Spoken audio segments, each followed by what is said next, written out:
জনাব শাহজাহান চৌধুরী, চট্টগ্রাম 15।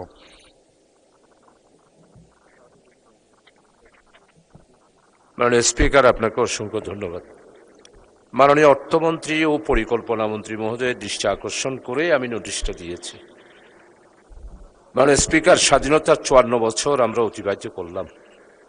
আমাদের বাংলাদেশের অর্থনৈতিক বিপর্যয়ের প্রধানতম কারণ রাষ্ট্রের সর্বপর্যায়ে দুর্নীতি। বিগত 18 বছরে ফ্যাসিস্ট সরকার স্বৈরাচার, হলমার্ক কেলেঙ্কারি, শেয়ার বাজার কেলেঙ্কারি, বিদ্যুৎ প্রজেক্ট ও কয়লা বিদ্যুৎ দুর্নীতি, বালিশ ও পর্দা ক্রয় দুর্নীতি, মেগা প্রকল্প দুর্নীতি, স্বাস্থ্য খাতে মেডিকেল কলেজ হাসপাতালের মেশিন ক্রয়ের দুর্নীতি, সড়ক নির্মাণের দুর্নীতি, অসাধু ব্যাংক সদস্য, আপনার নোটিশ দিয়েছিলেন অর্থ পাচার সংক্রান্ত।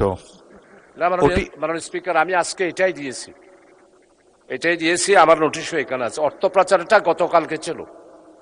এখন আপনি এটার উপর বলতে চান? যে এটার উপরেই বলতে চাই। অর্থ পাচারেরটা আমি আরেকবার বলবো। পরিচালনা পর্ষদের নামে বেনামে নিয়ম বহির্ভূত ঋণ গ্রহণের দুর্নীতি, এই রকম হাজারো সেক্টরের অনিয়ম দুর্নীতির ব্যাপারে এই মহান সংসদে ওপেন একটি ডিসকাশন করার জন্য আমি সবিনয়ে অনুরোধ করছি এবং মাননীয় মন্ত্রী মহোদয়ের দৃষ্টি আকর্ষণ করেই এই নোটিশটা দিয়েছি। মাননীয় স্পিকার, আপনাকে অসংখ্য ধন্যবাদ।